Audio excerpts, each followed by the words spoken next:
Hello students. आज हम जिस टॉपिक पर बात करेंगे उसका नाम है स्टैटिस्टिक्स।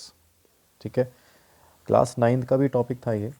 तो स्टैटिस्टिक्स को हम पहले समझ लेते हैं कि एक्चुअली में स्टैटिस्टिक्स हम यूज़ कहाँ करते हैं। आप लोगों के सामने सबसे अच्छा एग्जांपल है क्रिकेट।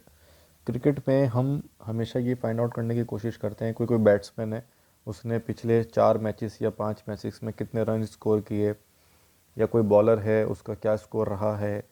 तो आप जनरली देखते हैं, हम लोग बोलते भी हैं कि इसका एवरेज रन रेट या इसने एवरेज जो विकेट्स लिए हैं उसका क्या रहा। तो ये सब चीज़ें हम स्टैटिस्टिक्स पे काउंट करते हैं। मतलब हम ये डेटा देख करके बता सकते हैं कि पर्टिकुलर बैट्समैन बहुत अच्छा है या उसकी परफॉर्मेंस ख़राब है, या एक बॉलर है वो उसकी उसकी परफॉर्मेंस कैसी है या ख़राब है।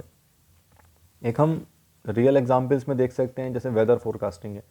तो हम पुराना डेटा प्रेडिक्ट करके पुराना डेटा देख करके हम प्रेडिक्ट कर सकते हैं कि that today whether it will be rain today और नॉट, या कल को मौसम कैसा रहने वाला है। तो हम उस पर्टिकुलर डेटा को कितनी तरीके से यूज़ कर सकते हैं। आपके लिए सबसे अच्छा एग्जांपल है आपके स्कूल्स का। तो लेट्स से आप अभी 10th क्लास में हैं और आपने पिछले 3 साल का रिकॉर्ड आपका चेक करना है। तो स्कूल में हम आपसे कम से कम टीचर कंफर्म कर सकता है वो डेटा देख करके कि ये पर्टिकुलर स्टूडेंट का रिकॉर्ड पिछले 3 साल में कैसा रहा। तो ये सब चीज़ें हम डेटा को टैकल करने के लिए यूज़ करते हैं। अब डेटा को देख करके हम ये सारी परफॉर्मेंस को मेज़र कर सकते हैं। ठीक है, अब यही सब पार्ट होते हैं स्टैटिस्टिक्स का। यहाँ पर आपके सिलेबस में जो 3 चीज़ इम्पॉर्टेंट है स्टैटिस्टिक्स में, वो है मीन मीडियन मॉड। अब ये जो मीन मीडियन मॉड हैं ये किस टॉपिक के अंदर आते हैं? पहला मीन, उसके बाद मीडियन, और थर्ड आता है मॉड।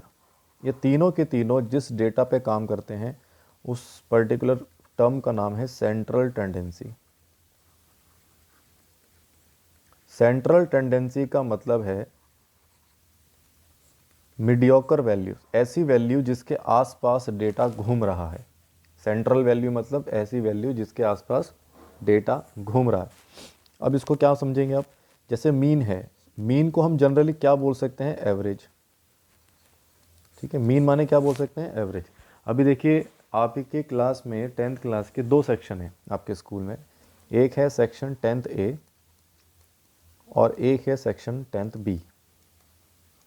अब हमें ये चेक करना है कि मैथमेटिक्स में कौन सी क्लास सबसे अच्छी परफॉर्म कर रही है। तो हम क्या करते हैं, ऐसे में एवरेज को निकाल लेते हैं। एवरेज निकाल करके अगर लेट से 10th क्लास का एवरेज 70% हो रहा है, 70% का मतलब हो गया कि 70% मार्क्स आउट ऑफ 100, जिन बच्चों के 70 या 70 से ऊपर हैं, ऐसे 70% स्टूडेंट्स हैं। और 10th बी का जो एवरेज स्कोर है मैथमेटिक्स में वो लेट से 50% है। अब ये जो परसेंटेज है ये आपको एक्चुअल वैल्यू नहीं बता रही है, लेकिन परसेंटेज देख करके आप ये तो आइडिया लगा सकते हैं कि कौन सी क्लास का परफॉर्मेंस सबसे अच्छा है।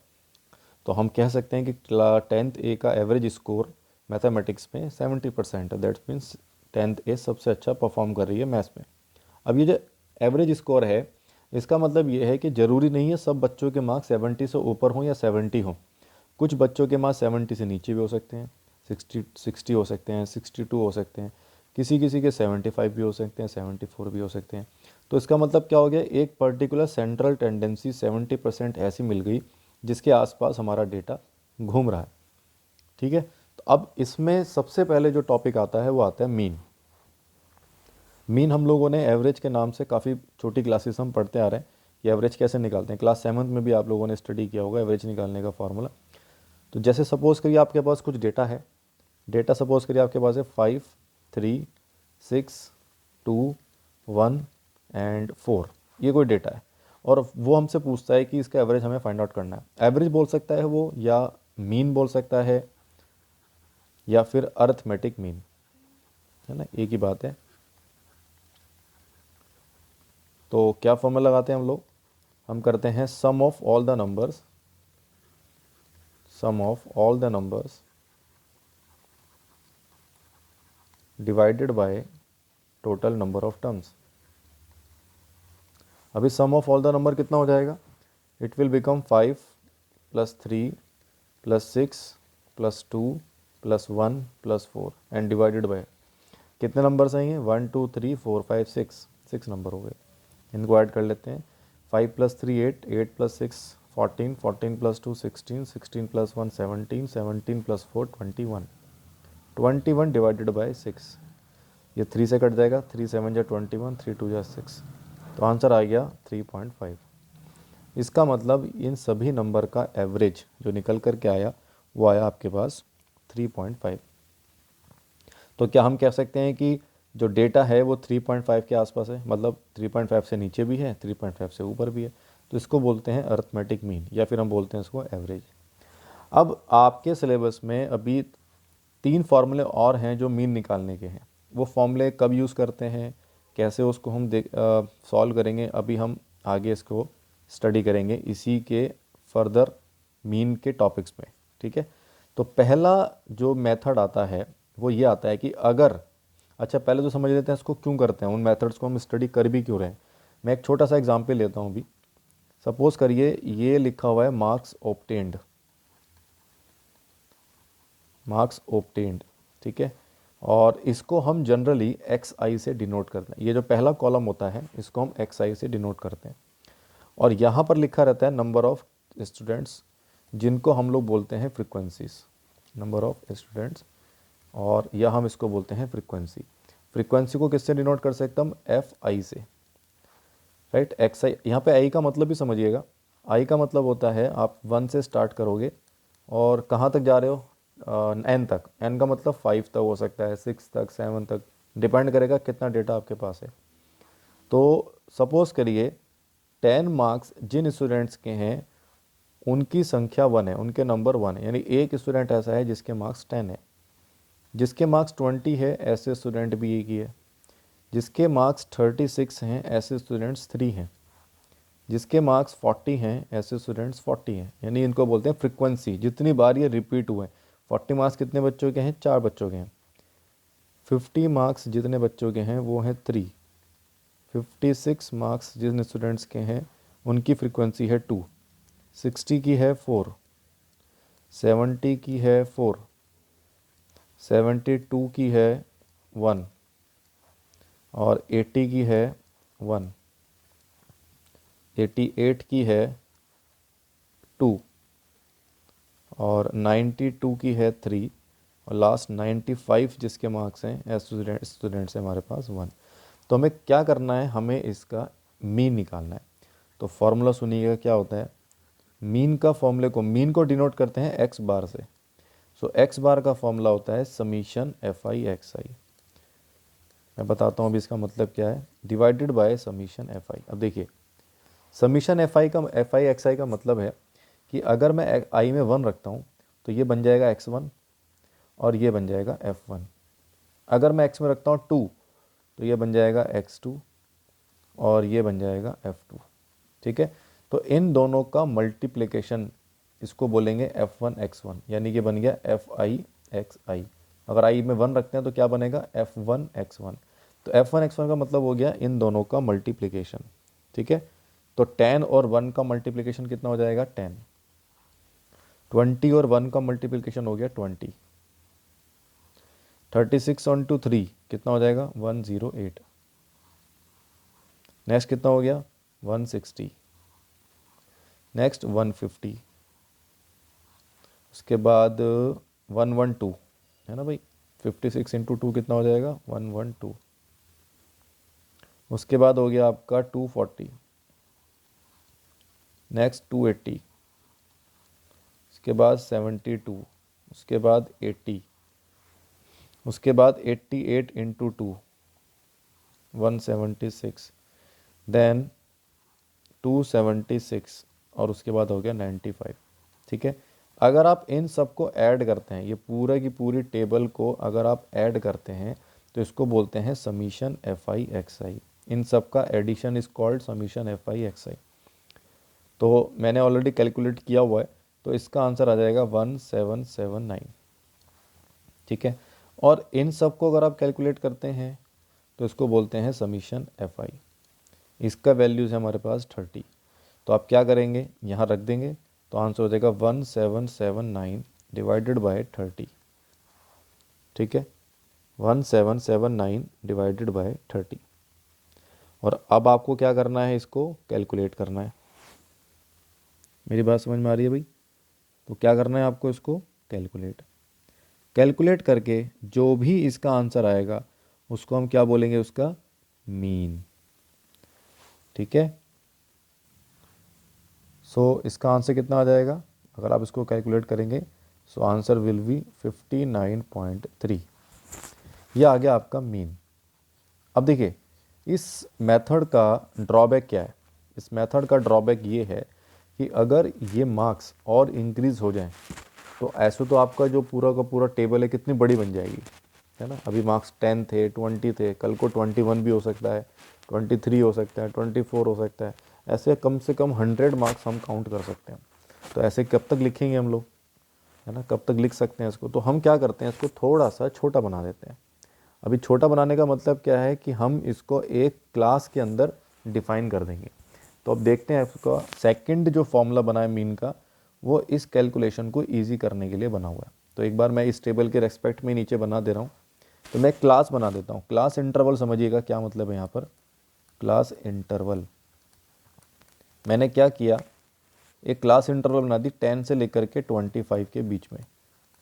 इसका मतलब क्या है कि 10 से शुरू होकर के 25 के बीच में जितने स्टूडेंट्स के मार्क्स आ रहे हैं उनकी फ्रीक्वेंसी में यहाँ पे लिख दूंगा, नंबर ऑफ स्टूडेंट्स,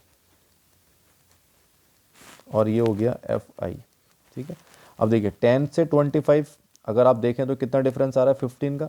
उसके बाद 25 से लेकर के 15 ऐड करोगे तो 40।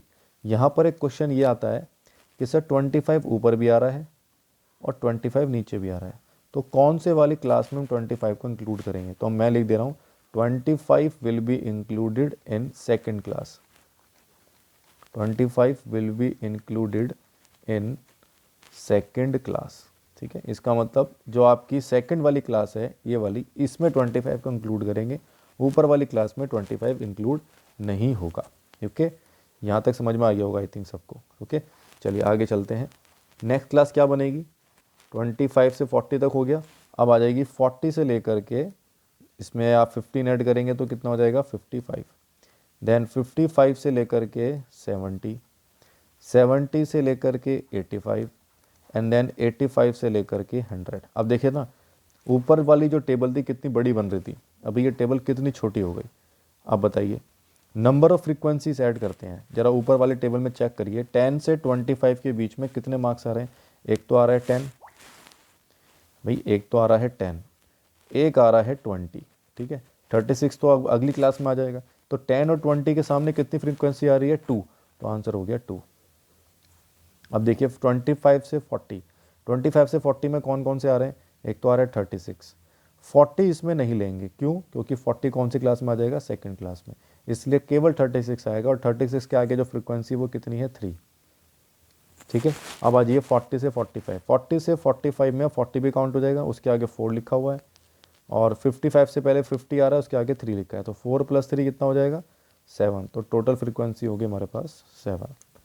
55 से 70, 55 से 70 में एक तो आ गया 56, तो 56 के आगे कितना हो गया 2, 60 के आगे 4, 70 इसमें काउंट नहीं होगा। ओके, तो 2 + 4 कितना हो गया 6। 70 से 85 में अब 70 भी काउंट हो जाएगा, 4, 72 काउंट हो जाएगा, 85 में 80 भी काउंट हो जाएगा, तो ये भी कितने हो गए आपके पास 6। अब आ जाइए 85 से 100, 85 से 100 में एक तो 2 काउंट हो जाएगा, एक 3 और एक 1, तो कितना हो गए, ये भी आपके पास 6 हो गए। ठीक है, तो आई थिंक ये तो कैलकुलेशन करना आ गया होगा कि हमें कैसे इन नंबर्स को ऐड करना है। तो ये मैं यहाँ से हटा दे रहा हूँ। अगला सुनिएगा, नेक्स्ट पार्ट जो इसके अंदर आता है वो क्या है। अब आपको FI तो मिल गया, लेकिन फॉर्मूले में XI भी आता है। तो XI के लिए क्या करेंगे, देखिएगा ध्यान से, इस क्लास की मिड वैल्यू, जो भी इस क्लास की मिड वैल्यू होगी उसको हम मानेंगे XI। और मिड वैल्यू निकालने का फॉर्मूला क्या है, lower limit plus upper limit, दोनों को ऐड करो और 2 से डिवाइड कर दो। तो इसमें लोअर लिमिट कितनी है 10 + 25, और डिवाइडेड बाय क्या कर देंगे 2, तो ये कितना हो गया आपका 35 डिवाइडेड बाय 2, तो आंसर हो गया 17.5। दैट मीन्स इस सामने वाले की जो मिड वैल्यूज आ रही है वो आ रही है 17.5। इसी तरीके से अगली क्लास की हो जाएगी 32.5, नेक्स्ट की हो जाएगी 47.5, फिर उसके बाद 62.5, 77.5 और आखिरी क्लास की हो जाएगी 92.5। ठीक है, तो ये आप लोगों को समझ में आ गया होगा कि हमें इसकी मिड वैल्यूज़ कैसे हमने निकाली। अब आपको अगला जो पॉइंट है वो क्या होना चाहिए, ठीक है, इसको नोट कर लीजिएगा। मैं यहाँ से ये फॉर्मूला हटा रहा हूँ। हाँ, अब हम क्या करते थे, हम करते थे एफ आई एक्स आई। तो अब आपको क्या निकालना है, एफ आई एक्स आई। तो इन दोनों की मल्टीप्लाई करनी है। तो 2 इंटू 70.5 कितना हो जाएगा, ये हो जाएगा आपका 35। उसके बाद ये नेक्स्ट हो जाएगा 3 इंटू समथिंग 97.5 हो गया। नेक्स्ट 332.5, फिर उसके बाद 375, नेक्स्ट हो गया आपका 465 और उसके बाद हो गया नेक्स्ट आपका 555। इन सबको अगर आप ऐड करेंगे तो क्या मिलेगा, समीशन एफ आई एक्स आई, और इसकी वैल्यू आ रही है 1860। अगर आप इन सबको ऐड करते हैं तो मिलेगा समीशन एफ आई, और ये कितना है आपका 30। अब आपको फॉर्मूला तो समझ में आ गया होगा। क्या फॉर्मूला निकलता है इसमें, X bar is equal to F I X I upon summation F I. F I X I कितना है समीशन में, वो है आपके पास 1860, और समीशन एफ आई कितना है 3, ये कट गया और कितना आ गया आपके पास 61। आप ज़रा चेक करिए, पहले वाले केस में जो मीन आ रहा था वो आ रहा था 59.3, इस बार मीन कितना आया है 61, थोड़ा सा डिफरेंस आ गया। ठीक है, कैलकुलेशन में थोड़ा सा, क्योंकि हम लोगों ने फॉर्मूला चेंज किया है तो हम कह सकते हैं कि लगभग ये 60 के आसपास है। ठीक है, बट अगर हम देखें तो एक्चुअल मीन कौन सा माना जाएगा, ऊपर वाला जो मीन है वो हमारा परफेक्ट मीन माना जाता है। अच्छा, जिस मेथड को अभी हमने डिस्कस किया ये वाला, इसको हम बोलते हैं डायरेक्ट मेथड। ये जो क्लास इंटरवल के अंदर हमने यूज़ किया इसको हम बोलेंगे डायरेक्ट मेथड। इसकी भी ड्रॉबैक है। इसकी ड्रॉबैक ये है कि इसमें एफ आई एक्स आई की जब हमने मल्टीप्लाई किया तो ये मल्टीप्लिकेशन कितनी हार्ड हो गई, इसकी मल्टीप्लिकेशन करना थोड़ा सा मुश्किल हो गया। तो क्या हम एक सेकंड अप्रोच पे आ सकते हैं जो इसकी कैलकुलेशन को और भी इजी कर ले। तो अब चलते हैं इसकी सेकंड पार्ट पे जो इसकी कैलकुलेशन को और भी सिंप्लीफाई कर देगा। ठीक है, चलिए दोबारा से बनाते हैं ये वाली टेबल और फिर इस क्वेश्चन को अगले मेथड से सॉल्व करते हैं। मैं आपको फिर से बता दे रहा हूँ क्या क्या यूज़ करा था हमने। एक तो करा था क्लास इंटरवल, उसके बाद हमने यूज़ किया था एफ आई यानी फ्रीक्वेंसी, फिर हमने यूज़ किया था क्लास मार्क्स यानी एक्स आई। ठीक है, ये हमारा एक्स आई था, ये हमारा एफ आई था। देन एक्स आई के बाद अभी पहले ये लिख देते हैं यहाँ पर क्या क्या क्लास थी, 10 से 25, 25 से 40, 40 से 55, 55 से 70, 70 से 85 और 85 से 100। फ्रीक्वेंसी कितनी थी आपके पास, 2, 3, 7, 6, 6 एंड 6। क्लास मार्क्स भी हमने निकाला था 17.5, मिड वैल्यू निकाली थी हमने इसकी 32.5, देन 42, 47.5, 62.5, 77.5 और उसके बाद लास्ट था 92.5। ठीक है, अब इसके अंदर जो अगला पार्ट आता है वो आता है डी आई। डी आई की वैल्यू होती है एक्स आई माइनस एज्यूम्ड मीन। ये क्या है, ये नया वर्ड आ गया। एज्यूम्ड मीन क्या लेते हैं, ये जितनी भी एक्स आई आपके पास आ रही हैं उसमें से किसी भी एक नंबर को आप मीन मान लीजिए। तो जनरली क्या करते हैं, जो इसकी मिड वैल्यूज़ होती हैं, जैसे ये फिलहाल मिड वैल्यू दिख रही है आपको, इसको हमने एज्यूम्ड मीन मान लिया, बट इट डजेंट मीन कि आप इसको इसके अलावा किसी और को नहीं मान सकते। आप 62.5 को भी मान सकते हैं। तो कोई भी एक नंबर लो और उसको आपने मीन बना दिया। ठीक है, यहाँ तो कोई दिक्कत नहीं है भाई। तो हमें क्या करना है, किसी एक नंबर को मीन बनाना है। तो हमने 47.5 को क्या बना लिया, मीन। तो हम यहाँ लिख दे रहे हैं ए कितना हो गया 47.5। ठीक है, अब आपको क्या करना है, माइनस करनी है वैल्यूज़। कैसे माइनस करेंगे देखते हैं। सबसे पहले माइनस होगा डी आई में एक्स आई माइनस 47.5। पहला एक्स आई कितना है 17.5, उसमें से माइनस कर दिया हमने 47.5, ये कितना आ जाएगा, ये आ जाएगा -30। फिर माइनस होगा इसमें से 32.5 माइनस 47.5, ये कितना आ जाएगा, ये आ जाएगा -15। फिर उसके बाद हो जाएगा 0, देन 15, उसके बाद 30 एंड देन 45। ठीक है, ये आ गया डी आई। डी आई निकालने के बाद अगला जो पॉइंट निकालना है वो निकालना है F I D I. F I D I कैसे निकालेंगे, देखिए एफ आई कितना है 2 इस केस में, और डी आई कितना है -30, तो ये हो गया -60। नेक्स्ट कितना हो जाएगा 3 इंटू -15 -45, उसके बाद 0, देन 90, उसके बाद 180, और उसके बाद कितना हो गया 270। ठीक है, अभी देखिएगा फॉर्मूला क्या कहता है। फॉर्मूला है x bar is equal to a plus assumed mean plus summation F I D I upon summation F I. ठीक है, अब देखिए इसमें summation F I D I कैसे निकालेंगे, इन सब का एडिशन करके, तो ये आ रहा है ऑलमोस्ट 4435, और समीशन एफ आई तो हमारे पास था ही 30, तो यहाँ रख देते हैं। एज्यूम्ड मीन हो गया आपका 47.5, summation F I D I आ रहा है 435, और समीशन एफ आई कितना आ गया सॉरी 30। ओके, और अगर हम इसको अब कैलकुलेट करें तो ये कितना बैठेगा आपका आंसर, एक बार बना के देख लेते हैं। तो 47.5 प्लस ये वैल्यू आ जाएगी आप लोग, सो आंसर इज कमिंग 435/30, और अगर आप इसको कैलकुलेट करेंगे तो ये लगभग 62 के आसपास आ जाएगा। ओके, तो मतलब ये भी लगभग उतना ही आ रहा है जितना हमारा पहले आ रहा था, लगभग डायरेक्ट मीन के आसपास। ठीक है, इसको बोलते हैं assumed mean method, this is called assumed mean method. चलिए अब इसके जो थर्ड सेक्शन है उस पे आते हैं, इसी टॉपिक का मीन का थर्ड फॉर्मूला। यही सेम क्वेश्चन हमने रिपीट कर लिया, फिर से लिख लेते हैं। क्या था इसके अंदर, सबसे पहले था क्लास, फिर उसके बाद फ्रीक्वेंसी, फिर उसके बाद एक्स आई।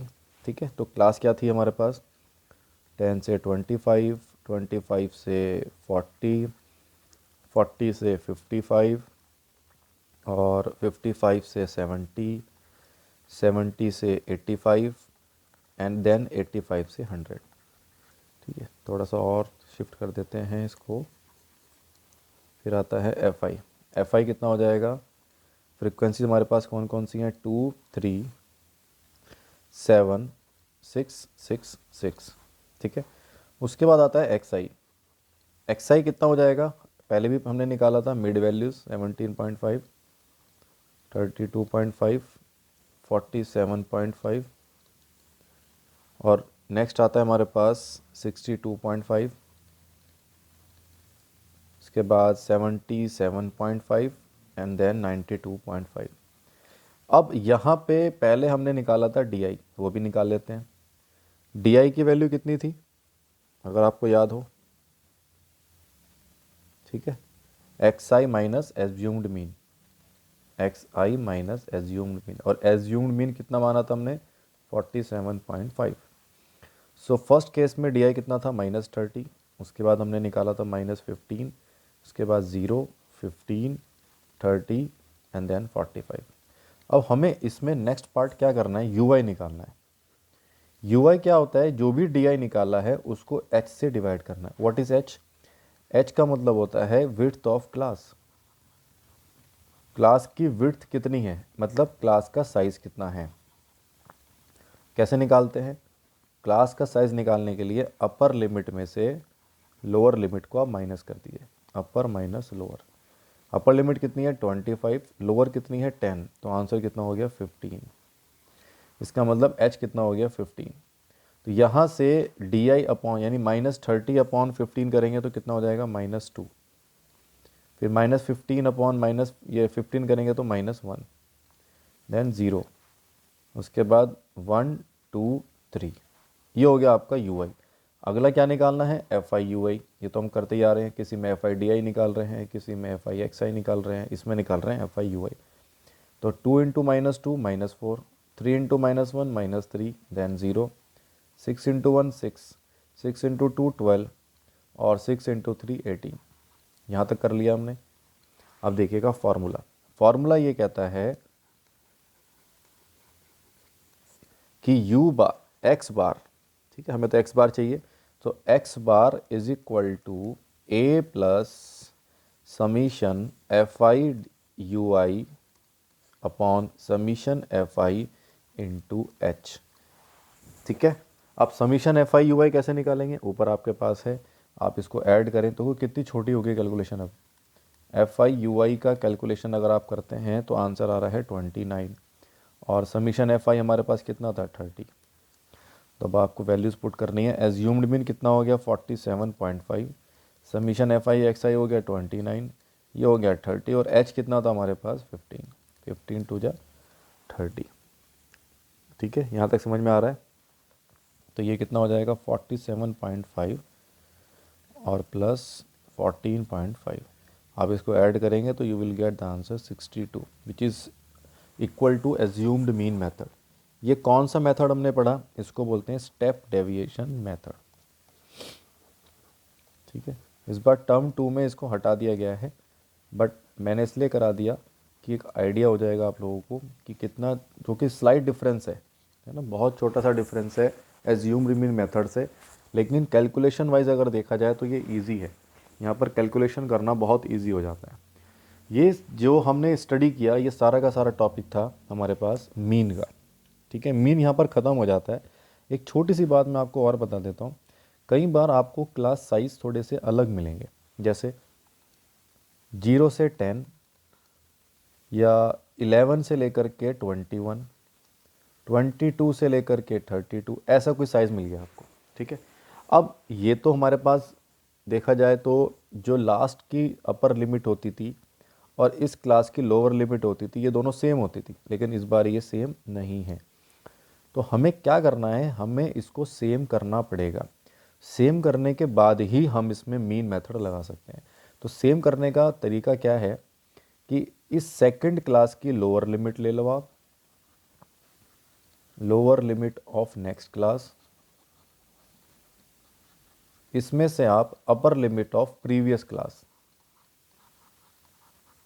या upper limit of current class, जिस क्लास पर आप हैं उसकी तो ले लो आप अपर लिमिट, और उससे नेक्स्ट क्लास की लोअर लिमिट ले लो, दोनों को माइनस करके हाफ कर दो।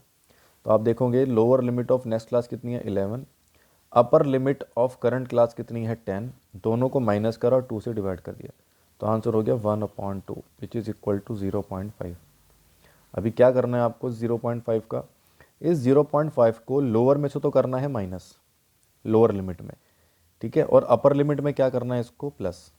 तो जैसे हम 0 में माइनस करेंगे तो कितना हो जाएगा माइनस के 0.5, और अपर में ऐड करेंगे तो कितना हो जाएगा 10.5। अब आ जाइए नीचे वाले पे, 11 में माइनस कर दीजिए, तो 11 में 0.5 माइनस करेंगे तो कितना हो जाएगा 10.5, और अपर में इसको ऐड कर दीजिए तो 21.5। फिर नेक्स्ट क्लास में लोअर में माइनस कर दीजिए तो 21.5, और अपर में ऐड कर दें तो 32.5। अगर आप देखेंगे तो क्या अब ये दोनों क्लास सेम हो गई, ये दोनों क्लास भी सेम हो गई। यस, तो अब इस क्वेश्चन को आप बिल्कुल सेम जैसे हमने पहले किया उसी तरीके से आप उसको परफॉर्म कर सकते हैं। अगर डिफरेंस 2 का होता तो 11 माइनस मान लीजिए 8 होता, या 11 माइनस 9 होता, तो आंसर होता 2/2 यानी कि 1। तो हम क्या करते 1 माइनस करते लोअर लिमिट में और 1 ऐड करते अपर लिमिट में। ये हो गया आपका मीन ख़त्म, अर्थमेटिक मीन। ठीक है, नेक्स्ट क्लास में हम स्टार्ट करेंगे अपना मीडियन एंड मॉड। ठीक है students, thank you very much.